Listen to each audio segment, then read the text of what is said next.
చంద్రబాబు గారు 3 గ్యాస్ సిలిండర్లు ఫ్రీగా ఇస్తామన్నారు. ఇసుక కూడా ఫ్రీ చేశారు. సామాన్యుడికి ఎలా ఉందంటారు? బాగానే ఉంటుంది. అంటే గత ప్రభుత్వంలో పథకాలు చాలా ఇచ్చామని చెప్పి వాళ్ళు చెప్పుకుంటున్నారు కదా, అవి ఏమైనా అందే అంటారు? అవి మాకేం అందలేదండి. అంటే వైసీపీ మీద వ్యతిరేకత వల్లే ఓడిపోయారా, లేకపోతే ఎందుకు ఓడిపోయారు? ఈ జనసేన కలవటమే ప్లస్ టీడీపీతో. అవును. అంటే ఎన్డీఏ గవర్నమెంట్ చెప్పిన హామీలన్నీ నెరవేర్చే అవకాశం ఉందంటారా? వీళ్ళు ముగ్గురు ఒకటే కాబట్టి అనుకుంటున్నాం అవుతాయి అనుకోండి. రాష్ట్ర బడ్జెట్ కూడా 15,000 కోట్లు అమరావతి కోసం అని చెప్పి కేటాయించారు. ఎలా ఉండబోతుంది? జరిగితే బాగానే ఉంటుంది. ఇక రాజధాని ఏర్పడుద్ది. ఇప్పుడు వరకు రాజధాని లేదు కాబట్టి రాజధాని ఏర్పడి చక్కగా బాగానే ఉంటుంది. గత 5 ఏళ్ళలో అభివృద్ధి ఏం లేదంటారా? అభివృద్ధి ఏమి అనిపించలా. ఏ పథకాలు అయితే కొట్టాడు కానీ తిన్నవాళ్ళు ఎవరు ఇలా ఓట్లు. మరి బడ్జెట్ ఉపయోగించుకొని అభివృద్ధి చేసే అవకాశం ఉందంటారా? ఉంది అనుకుంటున్నా. ఎందుకంటే ముగ్గురు కలిసి ఉన్నారు కాబట్టి అవుద్దని అనుకుంటున్నాయి గవర్నమెంట్లో. మరి గవర్నమెంట్ ఆటవిక పాలన కొనసాగిస్తుంది, అరాచకం సృష్టిస్తుంది. నేను ఢిల్లీలో ధర్నా చేసి రాష్ట్రపతి పాలన అవన్నీ వేస్ట్ మాట్లాడింది. జగన్ గారు రాష్ట్రపతి పాలన తీసుకొచ్చే అవకాశం ఉందంటారా?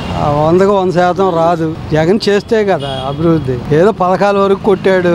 కొట్టిన వాళ్ళే ఎదురు తిరిగి ఎవరు ఓట్లేలా. అంటే ప్రజల్లో నాకు వ్యతిరేకత లేదు, చంద్రబాబు మాయ మాటల వల్లే గవర్నమెంట్ ఓడిపోయాం మేమన్నారు కదా. అదేం కాదు. పథకాలు వచ్చిన వాళ్ళే ఇలా ఓట్లు. జగన్ గారు అసెంబ్లీకి వెళ్ళే అవకాశం ఉందంటారా? వెళ్ళడం. ఎందుకని? ఆయన అంతకుముందే వెళ్ళా, ఇప్పుడేం వెళ్తాడు? మళ్ళీ జగన్ గారు పొందుకునే అవకాశం ఉందంటారా?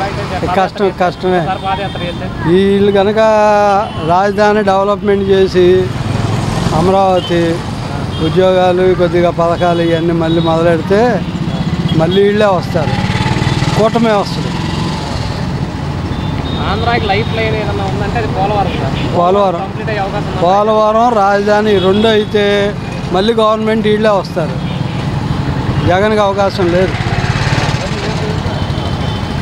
పవన్ కళ్యాణ్ గారు మీ అభిప్రాయం ఫైనల్గా? పవన్ కళ్యాణ్ గారు పవన్ కళ్యాణ్ వల్లే కూటమి గెలవటానికి కారణం. ఆయన పూనుకోకపోతే అసలు గవర్నమెంట్ వచ్చేది కాదు. మళ్ళీ జగన్ వచ్చాడు.